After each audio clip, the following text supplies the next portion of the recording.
We are living in a time of uncertainty. We hear many times the use of that word, uncertainty, and the uncertainties are named.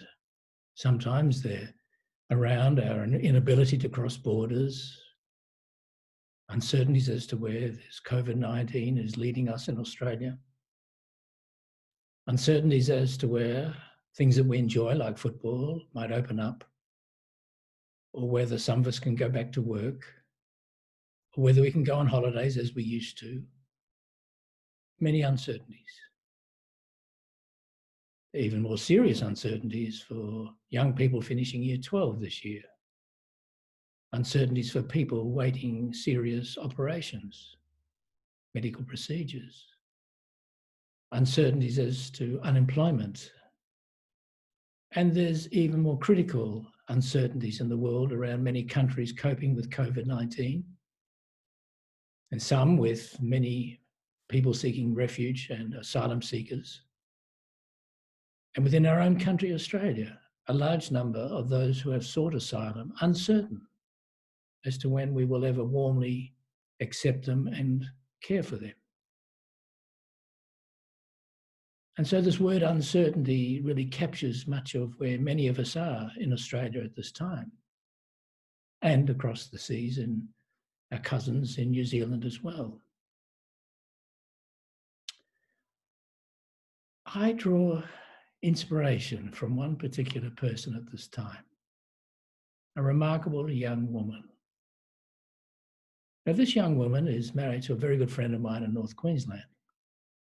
At the age of 24, she was found to have breast cancer. And then 3 years later, the breast cancer secondaries returned. And so for the last 10 years, she has gone incredible amount of therapies,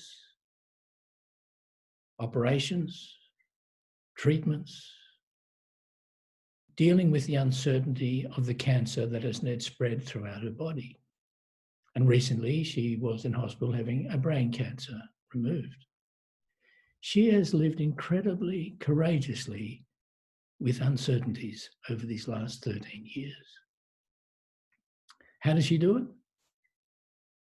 Well, she draws on the love of her 2 young children and the love she has for them.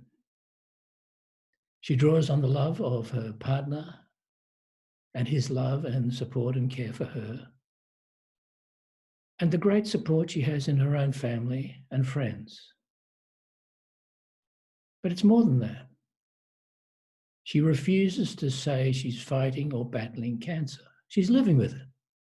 And she's living with the uncertainties and the vulnerabilities and the anxieties that she and others carry with this cancer. And this, incredibly, does not stop her.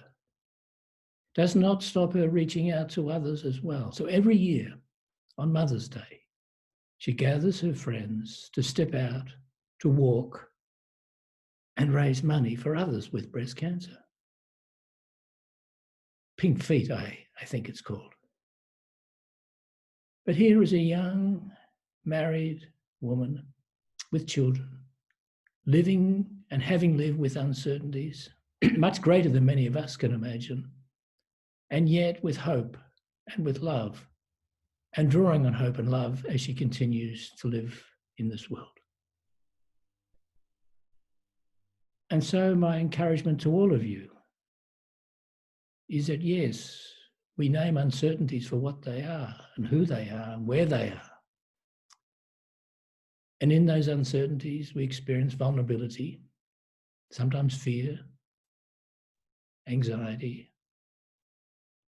But there is also a gift in these times, as my friend inspires within me and within many,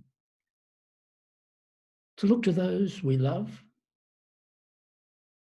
to receive that love from others, and to offer our love for those in need as well.